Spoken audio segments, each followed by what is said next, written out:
So what went wrong for the Buccaneers on Sunday? That and more on today's episode of Locked On Bucs.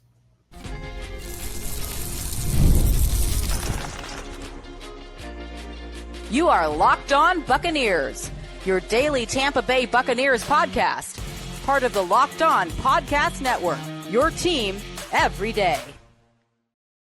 What's up, and welcome into this WTSP Wednesday episode of Locked On Bucs, your daily podcast covering the Tampa Bay Buccaneers, part of the Locked On Podcast Network, your team every day. I want to thank you for making Locked On Bucs your first listen or view every day. Don't forget you can subscribe or follow for free on YouTube or wherever you get your podcasts. And of course, you can follow along on Twitter. I am James Yarcho at JYarcho_Bucs. He is Evan Klosky at EKlosky_WTSB. We are your credentialed members of the media covering the Tampa Bay Buccaneers.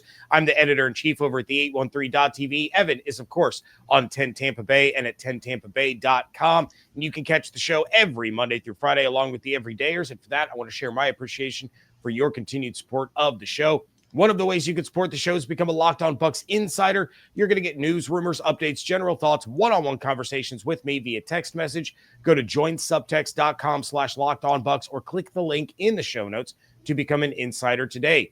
You can start the season with a big return on FanDuel. New customers can place a $5 bet, and you're going to get started with $150 in bonus bets if you win your first $5 bet. Visit FanDuel.com to get started. Taking a look at the Raiders game and, of course, Klosky's crystal ball all coming up a little bit later. But let's start this thing off with the win over the Panthers in overtime. And this was not a pretty performance. In fact, the Bucs were real lucky to escape with a win. Now, I guess that's only fair since they did lose some games where the opponents were real lucky to escape with wins. But this was a team that the Bucs should have been able to get a comfortable win over. Instead, it was a nail-biter. It came to overtime for the third time this season. The offense looked completely lost for basically the first three quarters. So, Evan, my biggest question for you is, what, in your opinion, went wrong for the Bucs on Sunday to make it such a close game? First, I just want to contend the fact that, it's the NFL and expecting comfortable wins despite records, very misleading. We'll get into the Raiders stuff coming soon, but the Panthers have obviously been a different team for the past month and a half, I should say the last 4 or 5 games, than what they were entering the year. And we talked about that last episode where the differential, they lost their first handful of games by 168 some odd points. They were just getting blown out. Different squad. Bryce Young clearly showing improvement. That team clearly showing improvement. And I think you saw a team that was not ready to go at the start of the game. Maybe nippier temperatures than they were expecting. I don't know. But they looked stuck in the mud in that first half. Outside of the second drive, which moved beautifully, the offensive issues can be traced back to a lot of self-inflicted wounds, Oh my God. Plenty of penalties, just silly stuff to where it's not that like Liam Cohen and company didn't want to run the ball, but they kept pushing themselves backwards to the point where they couldn't do it. They couldn't get back on track. And the Panthers, credit their defensive scheme, how they handled the Buccaneers on third down for most of the game until the very end was a masterclass. That's one of the best third down teams in the league, and at one point had them 0 for 8. Part of that is because the Bucs were in third and longs. The other part of it was a great job by them. So I just think that they weren't ready to go physically. And like the offensive line was shaky to start and then really came together as the game went on. But we probably saw one of the worst games from Graham Barton in his young career. We probably saw one of the worst games from Cade Otton this season. All across the board, like Baker Mayfield, that was one of his worst games. And now he's kind of banged up. Who knows what he's dealing with? We expect him to play, but he certainly took took a shot there to the back of the Achilles. To me in live time, it looked like an ankle sprain, but we might not get much clarity on that. So who knows what his mobility looks like, but he was just really bad. And I mean, if it wasn't for Mike Evans early in this game really being a steady force, I don't know what would have necessarily happened moving forward. But it was a pretty team effort. I actually thought the defense played pretty well. Too, considering the circumstances, I did too. Correct. So, they weren't perfect by any means. Certainly that last drive to give the Panthers a touchdown, they didn't step up. But for the most part, for fans who I'm sure have spent most of the year hucking oxygen at how bad the defense has been, I had many more complaints about the offense not doing its job until they, finally stopped taking the penalties, and then they did what we thought they could do, run the ball right down their throats, which is what Bucky Irving was doing, just completely putting the team on his back. And certainly the offensive line dominating a defensive front that just could not compare to what the Buccaneers could do. So that part of the matchup finally came to fruition, something we talked about last week. The passing game was so much worse than expected. And c'est la vie, with Baker, he sometimes has those turnovers, and the Bucs were able to win this game without winning the turnover battle, and they needed a lot of things to go their way. The Thielen non-touchdown, the missing of 2 field goals, Hubbard's untimely fumble, just a really a mistake you cannot make in that position. So it's just, look, they won. Winning in the NFL is hard, and that's the biggest takeaway. And someone tweeted this at me. I would rather win games ugly than lose games pretty, because I don't think we gave a crap about, look how good the Buccaneers looked in that Falcons game in Atlanta, walking away with an L at certain points of that contest. It doesn't matter. They won. They got out of it, and hopefully they can learn from a win versus needed to learn from a loss, because they can swallow one loss probably.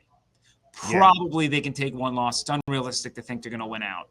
And it would have been season-ending probably to take that loss in Carolina, to think that the Bucs were going to run the table from here on out.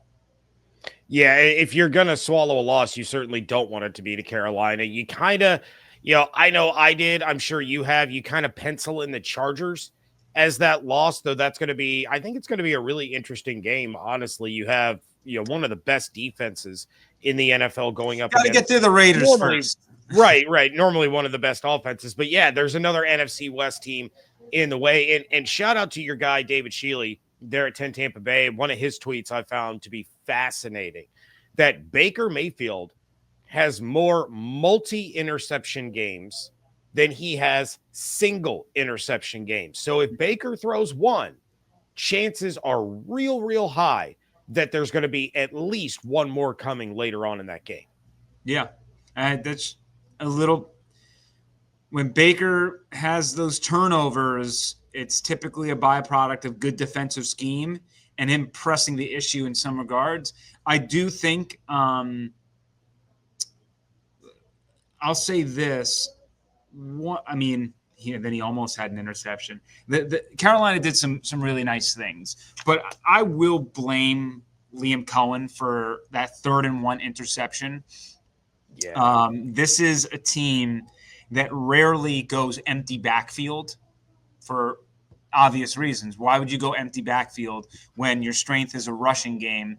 You're bailing out the defense by saying, don't worry about our amazing rushing game, right? 3rd and 1, empty backfield. And Baker just came in cold as ice. So I'm going to put that one on Liam. The rushing game and how it looked and the schemes of the rushing game were fantastic from Liam Cohen. I don't think this was Liam Cohen's fastball by any means, especially on 3rd down. probably, even though there were some really, really good things from Liam Cohen in this game, like every week there is, probably one of his worst OC games. Well, like you said, a win is a win, and they're hard to come by in the NFL. So Panthers are in the rearview mirror, and the Bucs finally return home to take on the Raiders on Sunday. That is coming up next on today's episode of Locked On Bucs, part of the Locked On Podcast Network, your team every day.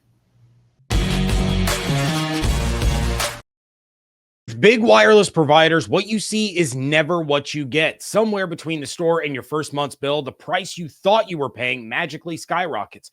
With Mint Mobile, you'll never have to worry about gotchas ever again. When Mint Mobile says $15 a month when you purchase a 3-month plan, they mean it. So say bye-bye to your overpriced wireless plans, jaw-dropping monthly bills, and unexpected overages. Mint Mobile is here to rescue you with premium wireless plans starting at $15 a month. All plans come with high-speed data and unlimited talk and text delivered on the nation's largest 5G network. Use your own phone with any Mint Mobile plan and bring your phone number along with all your existing contacts. Ditch overpriced wireless with Mint Mobile's deal and get 3 months of premium wireless service for $15 a month.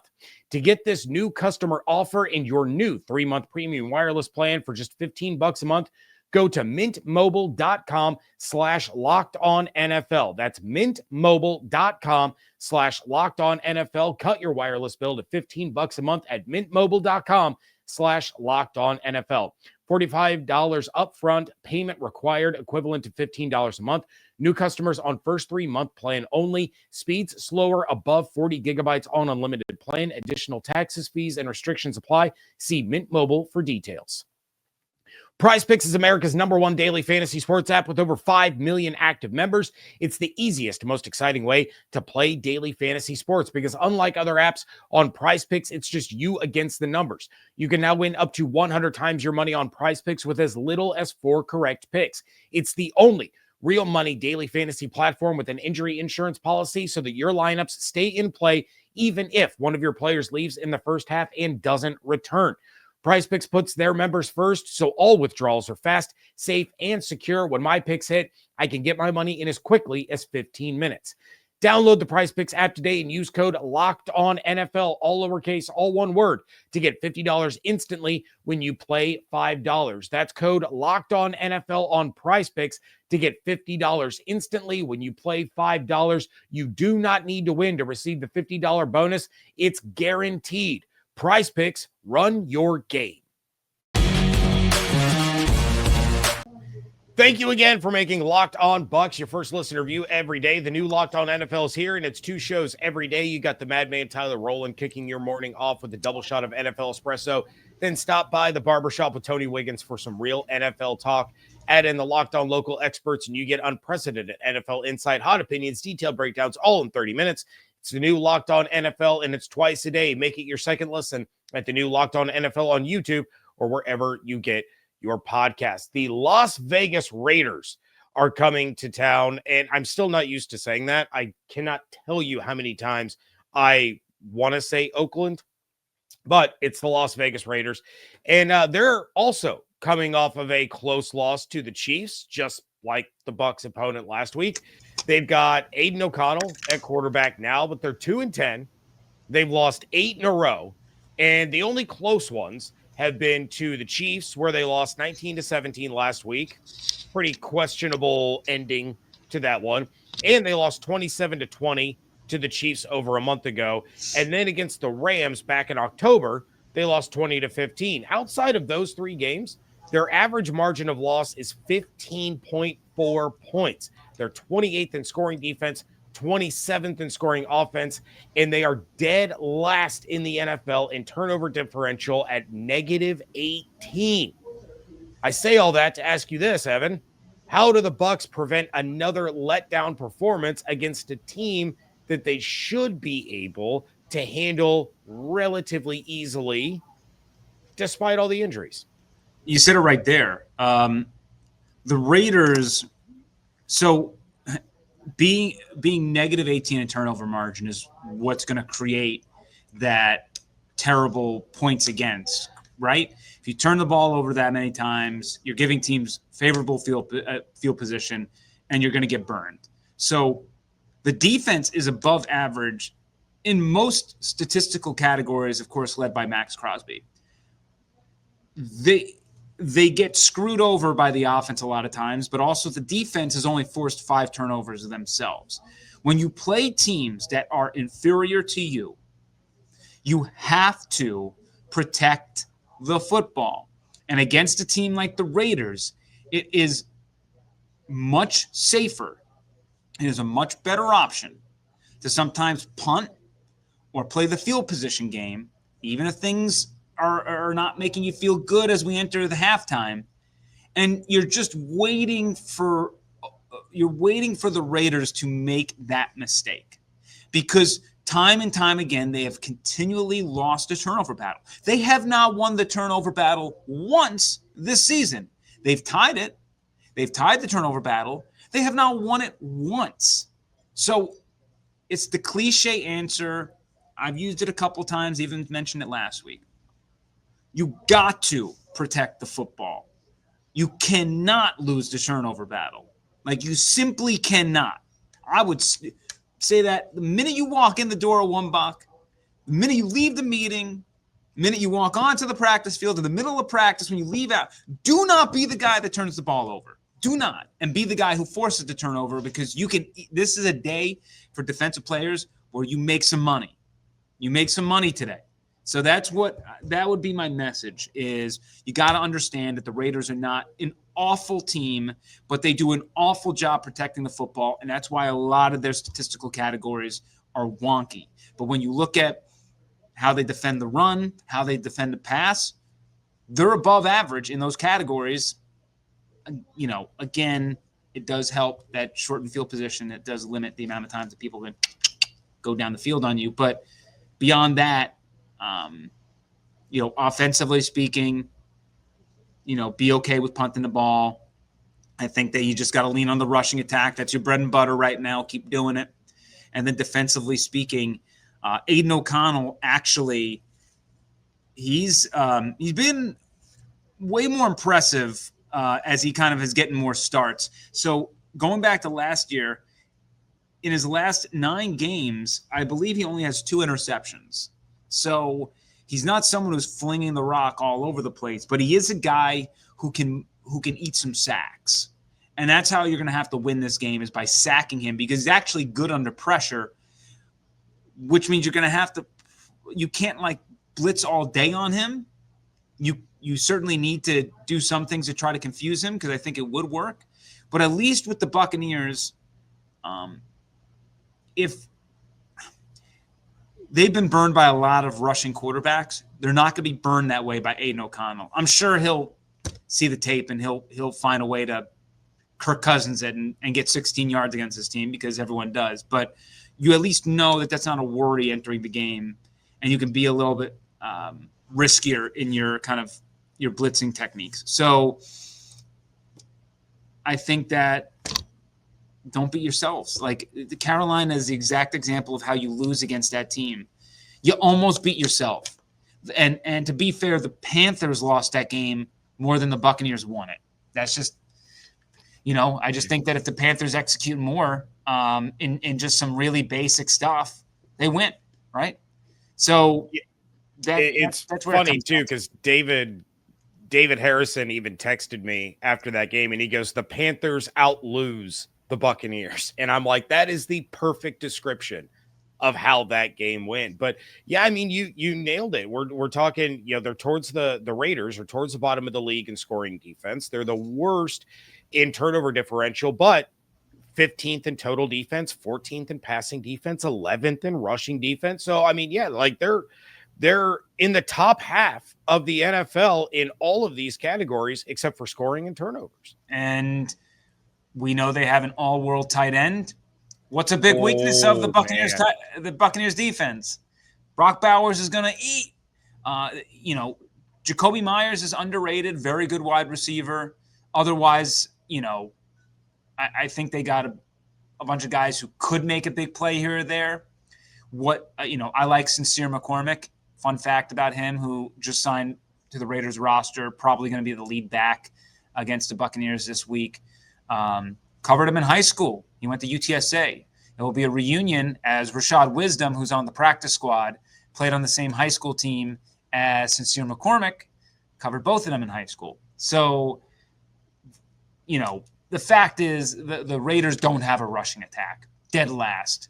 So for the Buccaneers, you have to wonder if the Raiders are going to abandon the Buccaneers can't just say stop the run and you're just going to help the Raiders who are going to want to fling the rock all over the yard anyway. You're going to have to take a little bit more risk in hoping that you can stop the run. But in saying that, if KJ Britt's not playing, your run fits aren't going to be as sexy as they once were, despite, people's opinions of KJ Britt. So the Bucs are the Bucs have some weaknesses right now. That's why I'm a little bit confused as to when people say, blah, blah, blah, we should be, bulldozing right through this team. Why do you think that? Why do you to me that's I think that's not fair to what the Buccaneers currently look like with their injuries. Not saying that the opening day roster should bulldoze that Panthers team. That's not what we're talking about right now. They got deficiencies, and they got deficiencies on offense. They got deficiencies on defense. They have been beaten and battered. It's a ragtag group right now, and luckily they fight. Well, we are going to find out all of those predictions. Klosky's Crystal Ball is coming up next on today's episode of Locked On Bucs. Ready to tackle the NFL action with FanDuel, America's #1 sportsbook, because right now new customers can bet $5 and get $150 in bonus bets if you win. The FanDuel Sportsbook app gives you everything you need to place live bets on the NFL all in one place. So when you get a hunch in the middle of a game, you can check out the latest stats, view live play-by-play, and so much more on the same page where you place your bets.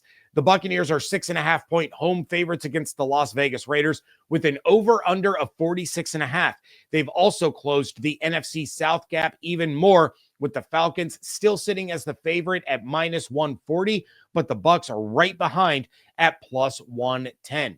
Visit FanDuel.com to join today, and you're going to get started with $150 in bonus bets if you win your first $5 bet. That's FanDuel.com. Never waste a hunch and make every moment more with FanDuel, an official sportsbook partner of the NFL. Wrapping things up here on the WTSP Wednesday episode of Locked On Bucs, and it is Crystal Ball time. You guys know the drill. All right, Evan, what is your bold prediction for the Bucs and the Raiders this Sunday? Bold prediction, 3 turnovers for the Tampa Bay Buccaneers defense. If I got to go bolder, I'll do 4, but 3 turnovers for this defense. I don't know how often that typically happens. Ooh. But so I feel like 3 is bold. I think, did they have 3 against the Saints earlier this year? They might have. I think that was their last multi-takeaway game, because Antoine had the scoop and score. Zion had an interception. Yeah, they got 3. And then was it Izzy that got the other interception in that one? Well, Tyke. Oh, Tyke. All right. So yeah, I mean, it would be just the second time this year. So I won't make you go bolder by adding another takeaway. I will make you go bolder. I need you to call 2 of the 3 players that will be responsible for those takeaways. I'll do 1 for Izzy. Okay, I like it. And 1 Cansey, and that'll be a forced fumble. Honestly, that was one of the first players that popped in my head, was Cansey being able to get a strip sack in that one. I like it. I mean, you laid it out in the last segment talking about they have to win the turnover battle. This is a team that turns the ball over a lot. They're not a defense that takes the ball away a lot. That's why they're in the situation that they're in. And if you're going to win this game, You can't make the same mistakes you did against Carolina. You have to be able to win the turnover battle because, as you said, you keep playing with fire too long, you're going to get burned, and you keep losing the turnover battle, it's going to lead to losses in these must-win games. So 3 takeaways for the Bucs defense. I like it. How about your predicted player of the game? Predictive player of the game. I just feel like we're so due, and against typically inferior opponents, we get to see him sprout a little bit. Antoine Winfield Jr., I think, is going to have a really good game. I will say, and something I meant to bring up before in the preview, Cade Otton's gotta show up. Panthers were one of the worst teams against the tight end, and I didn't necessarily. I mean, he had 2 drops out of the gates, and I don't know if that scared Baker and Liam away from some of the things they wanted to do to him. They had that screen that could have been a huge gain, and he dropped it. This is another matchup where the Raiders stink against the tight end. The Bucs do too, but the Raiders stink against the tight end. Otton's got to be more involved. So, I hope we're back saying Otton's having a good game again. But I'm going to say Antoine Winfield Jr. I just think we're due. We're due for one of those games from him. Yeah, just 4 receptions for 20 yards on 7 targets for Cade Otton. That is not very Otton-esque with the way that he had been playing throughout, Mike's absence, we'll say, at the very least. Yeah, I expect a little dip with Mike out, but, sure. 7 targets. He should have had 6 receptions in that game. 100%. All right, so we got the defense taking the ball away 3 times. We got Antoine being him-field again. What's the score in this one? You talked about how you don't see this as a dominant win, a blowout win, anything like that. So how do you see this game shaking out? Well, I said on paper I don't see it as a dominant win, but I think that the spot is not good for the Raiders. I actually think that the Buccaneers they'll force some turnovers. They'll get in fortuitous field position. I think they'll be able to finish. And as the game goes on, they'll wear on this Raiders team a little bit. And, of course, we got to figure out what the injury situation is for this team. Is Bucky going to be out this week? He said he was feeling much better, but who knows? The guy's a warrior. But I'm going to go 31-20, Buccaneers. I think they're going to cover. I think it's going to be over. I think they're going to get north of 30 again. I'm not going to sell on this offense after that performance.